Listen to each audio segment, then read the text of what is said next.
Good morning, everyone. Sino na lang hinihintay natin? Si Zeta po, Doc. Si Zeta po, Prof. Sige, please, ano na natin. Buti nakahanap ako ng signal na medyo maayos-ayos. So we can start at 10:30.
Okay, good morning, everyone. Nakikita niyo naman yung screen ko, no? Ayan. Sige. I hope I can see you para at least makapag-attendance man lang tayo. Ayan. Okay. Para mag-ano lang ako ng attendance. Mag-screenshot lang ako ng attendance.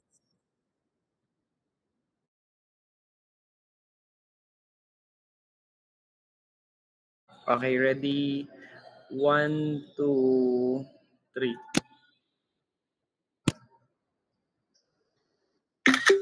Ayan, okay. Sige, good morning everyone. For today, we have two topics, no? The introduction to MICE at saka yung sa accommodation, no? But basically, the topic that we're going to discuss are two lessons, which for one topic you'll be I'll be discussing more, but for the other topic I'll be giving you brief. Pero kasi may mga nagawa na rin kasi kayo dun sa accommodation ninyo, no? Dun sa part ng activity, tama po ba?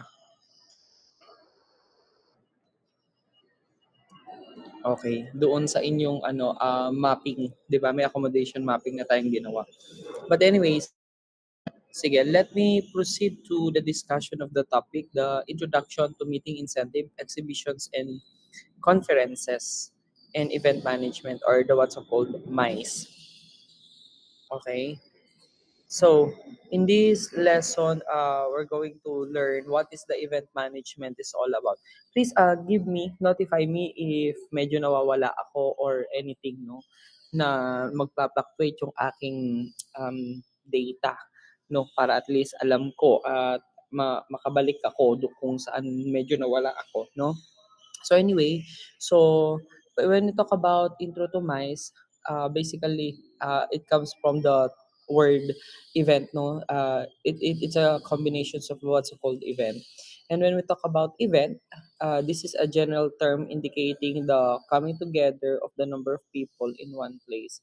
So ibig sabihin, when people go to one place or for a certain objectives or agenda or minsan magkwentuhan lang sila, that is an examples of an event in the early century, based on the history, people tend to travel to find their foods and shelter. So that is part of the what's called event kasi nagagather sila for food, nagagather sila para mga lakal, nagagather sila for wars. So that is also an event. It so happened in the early century na-develop yung tinatawag nating MICE or the Meeting Incentive Convention and Exhibitions.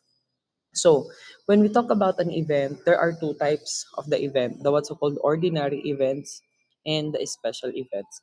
So, kapag sinabi nating ordinary events, this is according to Romero, these are events that occur naturally in the environment or in our daily life. So, it's anything that is happening around us and what we do in our normal life, this is an ordinary event.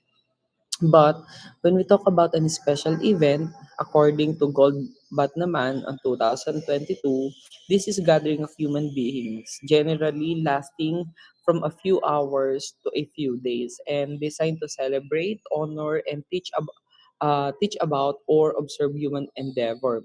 So, big sabihin, if there's the thing that we do, like for example the class that we are doing right now, this is an special event because we set a meeting with we have a schedule, we have an agenda to discuss, and we gather even virtually or face to face. This is an special events. And when we talk about the special events, there are three types: the what's so called personal, corporate, and community.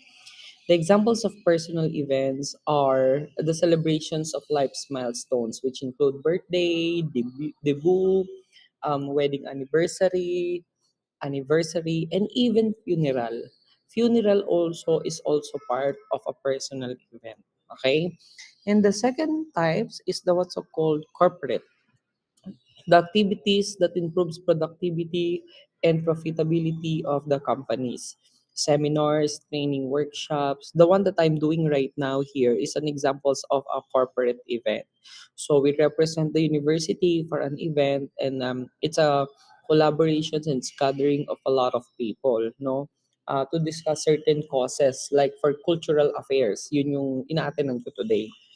And the third one is the community. So these are to commemorate social events or something that is need to to celebrate in the community like fiestas, town fiestas, mga competitions ng mga barangay. So these are examples of community event.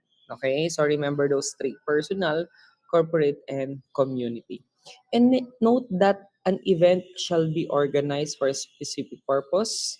It should be attended by the number of people, held in a specific and predetermined place, time bound. There's a time to begin and time to end, and the cost of resources or the budget that is being needed.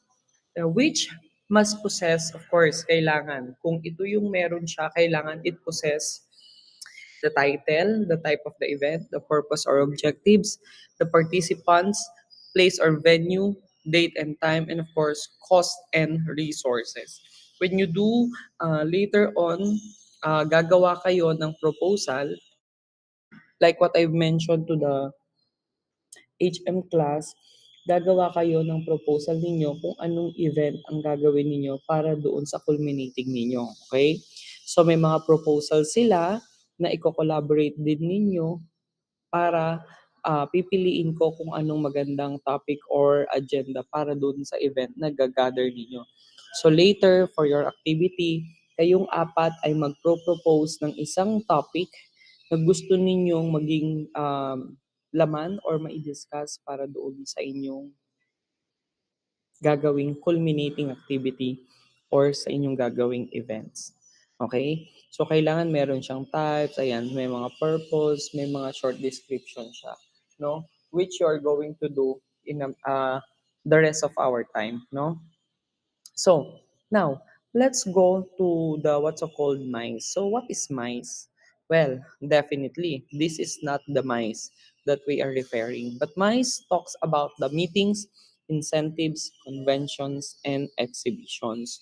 Positively, people affects other tourism sectors that transport, entertainment, accommodation, food and beverage, attraction, travel, trade due to the high value spending potentials of delegates. So, ibig sabihin, kaya rin siya part ng pinag-aaralan natin, it's because it contributes to the development and at the same time, for the, it has an effect to the economic growth that contribute people to travel. So, kasi, kailangan mag-travel ang tao eh. To number one, yung tinatawag nating meetings. Syempre, if you go to meetings, you need to transport, no? To do transportation. Sa incentives naman, pag sinabi natin incentives, this is incentive travel. Okay? Convention, of course, is a combination of meeting and conference and exhibitions. So, meron tayong dalawang E na exhibitions at exposition. Kapag sinabi mong exhibition, this is a small scale. Pero pag sinabi mong exposition, this is a large scale. Ibig sabihin, halimbawa, you own a company and you want to exhibit, that is an exhibition lang. Pero kapag nag-participate ka sa isang national na event, that is exposition already. Okay? Ayan. So, examples ng meeting, conference, symposium, seminars, panel, lectures, workshops, and clinic. Pag yung conference, there is something to confer, to tell people about, no? Pag symposium naman, it's a seminar with the combinations of activities that is relevant to the topic. For example, meron tayong seminar about HIV. Tapos, on the side note, meron kayong binibigay na libreng HIV test sa mga delegates ninyo. So that is a symposium. Another example, halimbawa, you have a seminar about drugs. Tapos, meron kayong mga poster making or yell or chant campaign about use of illegal drugs. Then seminars, the speakers only will discuss lang, nagdi-discuss lang siya ng certain topic pero walang question and answer. Kapag sinabi naman nating panel, there's a lot of speakers who can provide their different perspective pero on a certain topic. Halimbawa, nag-invite tayo ng mga chefs. Then, mag-share sila ng experience nila about pagiging chef. So, that's the topic. Pero, meron tayong iba't ibang guests or halimbawa 5 sila na nagdi-discuss ng kanilang experience sa buhay. Okay? Then, meron din tayong lecture. What we are doing right now is a type of lecture. Okay? Nagle-lecture tayo. May mga topics na kailangang i-discuss every week. Then workshop, when we talk about workshop naman, this is something to do when you demonstrate a task and then kailangan i-workshop nila. Like for example, acting workshop, o kaya housekeeping workshop, personality development workshop. So yun po yung mga examples. And clinic, ginagawa lang natin yung clinic na meeting when we have a certain agenda that it is not well discussed. No, pwede tayong magkaroon ng makeup or remediation. So that's a clinic ang tawag po doon. Then incentive travels, of course, we all know that nowadays when people are traveling, binibigay ito doon sa mga magkakaroon ng or nakapag pataas ng sales ng company or dun sa employees na gustong bigyan ng incentive ng company. So that is incentive travel. Next, conventions, meeting with an exhibition, no? Exhibitions of skills, exhibitions of talents, or sometimes it's an exhibitions of the items that the company can provide, no? And exhibitions and expositions, like what I mentioned a while ago, exhibitions, small scale, exposition is a large scale. Okay? Now, remember, when we know what we are doing already, you have to take note, no? You have to take note that we need to choose a proper venue. Okay? Kailangan meron tayong maayos na venue. And when we select the proper venue, it is important to consider the brand image of the venue, audience comfort and accessibility. Accessible ba ito? Availability of accommodation. Kung matagal na araw yung event, meron bang pwedeng tulugan yung mga guests mo na malapit dun sa venue? Analyze the cost versus the organizational needs of the event. Baka naman napakamahal ng event, pero hindi kayang budgetan ng company or ng organizer. So, might as well, you have to think kung ano ang dapat, no? Kung ano yung nararapat. And brand, pag sinabi nating brand image, yung kailangan pag nag-isip ka ng venue, something na very attracted din at pwedeng ma-consider ng ating mga ng mga delegates, no, ng ating mga participants. Any questions so far? May tanong po ba? How about the others? Si Debbie lang ba estudyante ko? Okay, sige. Now, what are the a venue shall possess the following factors: personnel or staffs, security, industry feedback, venue policies and regulations, availability, locations, space, rates, and facilities. Of course, ito kailangan natin consider. Safe ba? May mga personnel ba na pwedeng mag-assist? Okay ba ito as a venue? Industry feedback, ibig bang sabihin yung mga previous na nag-event dito, okay ba sa kanila yon? What are the policies and regulations? Baka naman yung venue nyo may mga corkage, or may mga restriction na bawal magpasok ng mga materials na kakailanganin nyo for your event. The availability, yung schedule ba, okay? The location, okay, accessible ba? The space, kaya bang i-accommodate yung bilang ng delegates na um, participants ninyo or yung mga target audience ninyo? And yung rate, baka naman sobrang mahal, baka malugi kayo. And of course, the facilities available. Like, for example, ang event nyo ay team building. May facilities ba for that? So you need to consider. And physical arrangement is also important in organizing an event because it will attract tourists or your guests to participate or not. Okay, that is why it is important to consider the physical arrangement, which included ng expected number of people, ano yung purpose ng event, yung theme and motive, the program of activities, technical equipment, the catering, the stage setup, the registration, choices of venue and signages, and even the seat plan.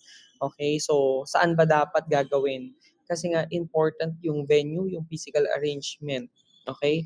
And in layouting, meron tayong tatlong types. Meron tayong tinatawag na presenter focus, partially interactive, and highly interactive. Ito po yung mga examples ng presenter focus sa venue setup. Okay? Kapag sinabi nating presenter focus ng isang venue setup, ibig sabihin dapat yung setup na yon nakatuon or doon sa speaker yung pansin ng lahat ng audience. They don't have an opportunity to discuss with some another, no? Kasi nga presenter focus, kailangan makinig, no? Like for example yan sa classroom, 'di ba sa klase ganyan ang seating arrangement kasi you're not allowed to talk with your seatmates. Kailangan makinig kayo doon sa professor ninyo when the professor is discussing. The second one is partially interactive. In partially interactive, dito naman nagbibigay ng opportunity yung guest para makapag-discuss, no? Binibigyan ng opportunity yung participants para makapag-discuss sa isa't isa pero focus pa rin doon sa presenter. Okay? Kaya nga lang siya partially interactive. Yung highly interactive, ayan, yung hollow square setup, hollow square or boardroom. Yung mga ganitong setup, ibig sabihin, sa meeting, yan, boardroom style, di ba, nakapaikot. Everyone need to share their thoughts and perspective. And at the same time, everyone need to participate. Okay? Yan po yung ibig sabihin po niyang highly interactive. So normally ginagawa ito kapag may mga banquet means ito yung mga kainan, no? Kapag may mga meeting ang isang organization, so dapat ganito yung setup po niya. Okay? So later, bibigyan ko kayo ng type ng events na minention ko kanina kung anong klaseng setup ang pwede nating gawin. Okay? So, in an event, it is important to note the different parts of an event program. Meron tayong tinatawag na main event focus, secondary focus, support activities, and ancillary activities. Kapag sinabi nating main event focus, the program itself, so ibig sabihin, ano yung agenda? Pinaka-meat nung event. Would it be halimbawa, meron tayong mental health awareness.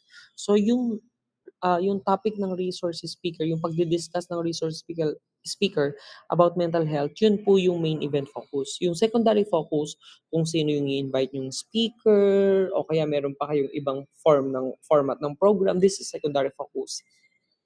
Yung support activities, ito yung mga question and answer, o kaya ito yung kapag meron silang engagement with the participants. And yung ancillary, ito yung mga token, exhibit, giveaways, yan, na binibigay sa mga attendees. So, pwedeng walang ancillary, pero dapat merong main event focus, secondary focus, and support activities. Okay? Pero, normally, ito po yung apat na parts ng event program na dapat po nating ma-take note. Okay? Okay. May question? Am I too fast? O okay lang?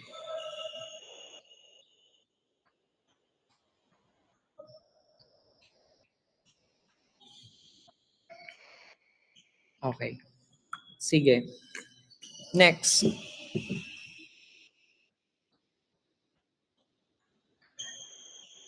Take note that the flow of the program, the planning, and the timing is very important.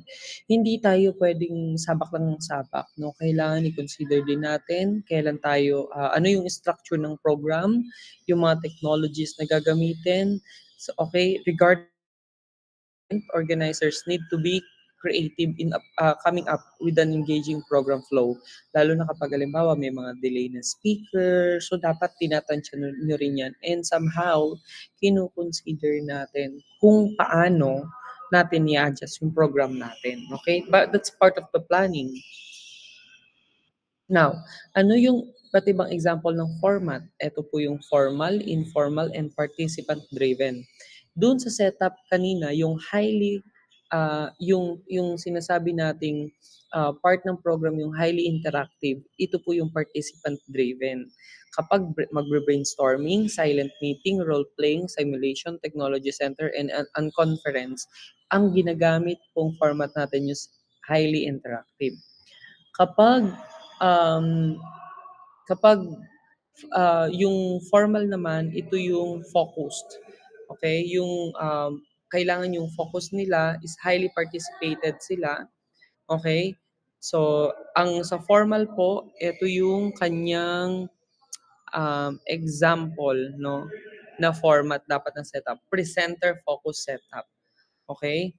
Kapag yung mga informal naman, ito po yung partially interactive setup na ginagawa natin. At kapag highly interactive, kailangan participant-driven setup ang ating kinoconsider. Okay? Naintindihan? Okay. Next, speakers. Remember, getting the speakers and entertainers are important. Pag kumuha ka ng speaker, kailangan the speaker is willing to discuss. The speaker is willing or meron siyang enough idea. Do not get a big names kasi kailangan yung kaya niyang ma-discuss at kaya niyang mag-participate yung participants, no, nung event. Okay? And do not focus on getting big names, like what I mentioned. And do not wait until the last minute to invite the speaker. Kailangan normally 2 months, 3 months before the event, nag-i-invite na kayo. Okay? Note that effective speaker must have the passion for sharing their knowledge, ideas, and experience with the audience. Even if they are expert in their field, they should not hesitate to use new audio-visual techniques to get the divided attentions of the participants. Now, also in getting the celebrities and other performers, remember, it is important to choose the right event entertainer. Kasi tandaan ninyo, whether if you have a good event, kapag bad or wrong entertainment ang provide ninyo, it will break event or your event will be breakdown. Okay? Masisira niya yung program ninyo. Okay? Then, next topic, protocols. Simple lang po ito. You should know daw the proper way in putting the Philippine flag, no, sa mga program ninyo. Hindi siya dapat nakataas ang pula, dapat nakataas yung kulay blue. Okay? And placing in the stage. Sa stage setup class, remember, kung nakaharap kayo sa stage, imagine niyo nakaharap kayo sa stage, ang Philippine flag daw ay dapat nasa left ninyo kung nakaharap kayo sa stage. Okay? Nasa left side siya. Yung podium, kung nakaharap kayo sa stage, nasa left side din siya. Okay? So ngayon, kung namang may ibang flag, dapat nandun naman siya sa right. Halimbawa, yung AU flag, nandun dapat siya sa right side. Okay? So it should be an alternate. Then order of precedence, dito po mapasok yung sino ba yung unang tatawagin, 'di ba? Sino ba yung magwe-welcome. Remember that in a company it is important na ang una dapat nagwe-welcome sa mga guests ay ang pinakamataas sa position sa company. Okay? So yun po yung mga protocols na kailangan nating sundin. Yung hierarchy. Saan po ba sir? Sa center stage, saan po ba uupo yung pinaka-owner ng isang company kapag halimbawa sa seating arrangement, dapat nakaupo po siya sa center. Siya dapat na nakaupo sa gitna. Okay? Kung siya yung owner ng business or siya yung president ng isang institution. Okay? Then, food and beverage, I will not dwell too much on this kasi pang HM ito. Pero, you have to take note that there are common setups and styles, yung plated, butler, food station, concessions, and even buffet. Okay, then may mga common dietaries concerns na need to consider kasi nga sometimes, tandaan nyo no, ako I've noticed, sa pag-organize ko ng events maraming beses, kapag ang tao, ang mga delegates niyo busog, kahit gaano kapangit yung, kahit may mga lapses yung event, matutuwa sila kasi busog sila. Pero kung wala namang pagkain, hindi pa maganda yung event, you can get a bad feedback, no? Always remember that. So may mga allergies. Then some terminologies, may tinatawag tayong ingress kapag magse-setup na papasok, egress naman kapag mag-dismantling or tatanggalin na yung mga setup ninyo sa venue. D-Day, it refers to the day of the event, yung mismong araw. D-Day po ang tawag doon. Briefings, meeting time before the event, no? 1 hour before the event, dapat may briefing. Debriefing, right after the event, dapat may mga debriefing. Para at least alam yung mga process, kung may mga feedback, then eventually, kapag may day 2, alam nyo na kung ano yung maya avoid ninyo. Then contracts. Of course, these are an agreement between two or more competent parties. Kailangan may lagi kayong kontrata, hindi pwedeng wala. No? Bidding, kapag may mga multiple suppliers, kailangan mag-bidding. Procurement, something of purchasing. And riders, meron tayong tinatawag na hospitality, technical, and personal or tour riders. Ano example nito? Halimbawa, pumunta ako, nag-concert ako. Tapos sabi ko, ay gusto ko may hospitality riders ako, which includes yung mga kasama ko or may mga accommodation, yan, part po yun ng hospitality riders. Technical riders, stage setup, props, lights, and even sounds. Halimbawa kapag, pag sinabi kasing riders, bit-bit mo, hindi ka kukuha ng ibang supplier, bit-bit mismo ng artist. Halimbawa, pag nag-concert si Vice Ganda sa ibang bansa, meron siyang technical riders. May sarili siyang sound system, may sarili siyang mga lights, sila ang mga technical team. Tapos yung personnel or may mga personal or tour riders, may mga halimbawa meron siyang side trip, kailangan gusto niya mag-tour within the city, yan. Kasama po yan. Ang tawag po doon riders. Okay? And remember that event management is risky. So the term risk, this means possibility that something, an emergency, crisis, or disaster may or may not occur. Then emergency, this is sudden, unexpected situation naman. Kapag crisis, critical situation, which may turn into disaster, na kapag ang disaster na is exceeded normal response capabilities. Okay? So yan po yung ibig kong sabihin ng mga terms na yan. So kapag hindi na natin kayang mag-respond sa isang situation, nagiging disaster na po yun. Okay? Then may mga hazard din. These are possible risk that human hazard, gawa ng tao, technical hazard, yung power, electrical, malfunctions ng equipment, yan po yun. Natural hazard, severe weather conditions, earthquake, nangyayari din to. Environmental hazard, pollution, slippery floors, mismanage of waste, and financial, insufficient budget, internal theft, sponsor or withdrawals, yan po yung mga financial hazard. Image hazard, negative background, negative public relations, and bad marketing or yung mga hindi maayos yung mga informations. Image hazard din yan. And other issues such as logistic issues and transport delays, these are hazard that might, okay, tandaan nyo ha, affect your event. Okay?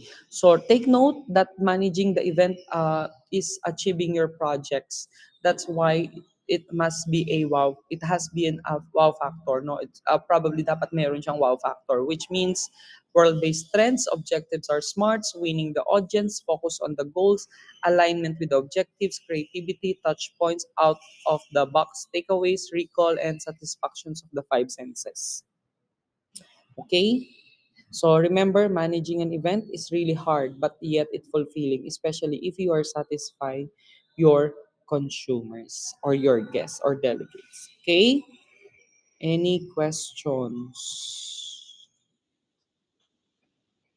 Ayan. I want to go directly to the concept of what event. No, kasi ito, ipapalong quiz ko lang sa inyo ito. I will be sending, no, kasi forgive me kasi naka-ano ngayon eh, yung Google Drive ko nagkaroon ng mga concern. But I will be sending to you yung aking mga lectures, no. Ibibigay ko yan sa inyo. Kaya lang magme-maintenance lang muna tomorrow yung aking drive. Ngayon, in terms doon sa inyong event na sinasabi ko kanina, yung mga HRM, gagawa kasi sila ng event, which I'm going to combine you as well. No, dapat mag-organize kayo ng event that this will be your final project and final part ng final exam ninyo sa subject nyo sa akin na Intro to Maths. Okay? Which I'm going to consider also in other part of your grades. Okay, ano po ang gagawin? Mag-iisip kayo ng topic which is related for tourism na gusto ninyong maging seminar or maging event, no? So ngayon, ang gagawin niyo po sa isang bond paper, kayong apat na yon, pwedeng isa na mag-secretariat, gawin ninyo ano yung title at ano yung mangyayari dun sa event ninyo. Okay? Very short description lang ang ipapasa ninyo. Hindi kailangan ng sobrang matagal at sobrang dami. Okay? Maliwanag po ba? May tanong? May tanong? Yes, Debbie. Prof, yung para sa mismong event po, kailan po yun? Magbibigay din ako ng date kung kailan. But inihintay ko lang yung date ni Din Jane. Pero don't you worry if you will be abroad. No worries kasi pwede kang bigyan ng task. Like for example, ikaw ang gagawa ng mga design, magpre-prepare ng mga documentation. So walang problema doon. So magpo-formulate din tayo ng mga committee. Okay? May tanong? So hindi na po ba like mandatory kailangan akong umuwi sa mismong event po? Hindi naman. Baka malay mo nga yung schedule, sa susunod mo na uwi, di ba? Okay po. So, Thank you po, medyo Prof. maano-ano pa naman. Okay, so pagtutulungan na lang natin yan kung ano ang pwede nating gawin, no? Ayan. Yes, Prof, Deb. isa pa po. Kasi nag-work ako before sa isang activation agency dito sa Pilipinas. So, bawal pong gumamit ng mga activation agency. Like what do you mean? Like, before kasi nag-organize din kami ng mga event. Kami yung sa mga ingress, egress, ganyan, sa setup. Lahat po, kami yung kumukuha ng mga suppliers. Okay. Pwede namang All i-propose mo kung kumuha. kakayanin, no? Kung kakayanin at baka may makuha tayong mga sponsors, pwede din naman. So, depende sa mapag-uusapan ninyo. Okay? Okay po, Prof. Thank you po. What else? Debbie. Prof, sinend ko na po yung ano ko po, yung vlogging ko po. Sige, i-double check ko kasi nagme-maintenance kasi ang email ko kaya hindi ko ma-check yung ibang mga files pa. At Okay. ito pa ng problem. Most likely, inform ko kayo kapag okay na. Chu?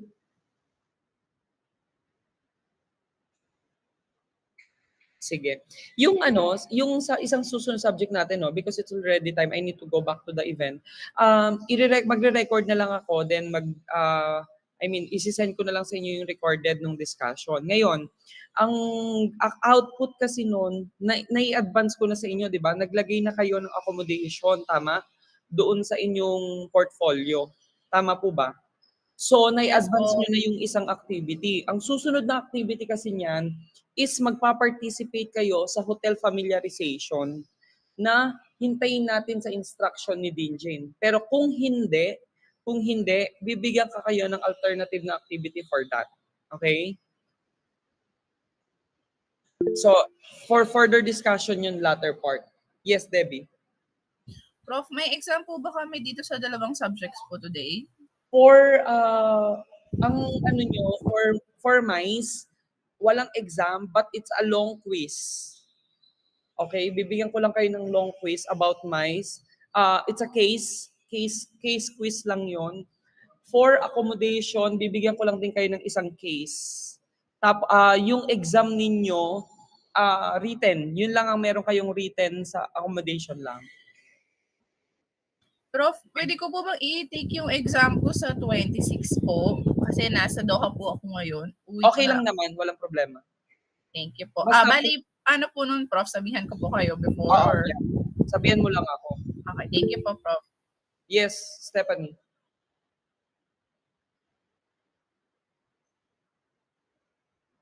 Oo, face to face siya. Kasabay ko lang siya sa exam ninyo. Oo. It's a case study 'yon, case study. Okay? Sige. What else? Ayan, sige kung wala ng tanong, I need to go back.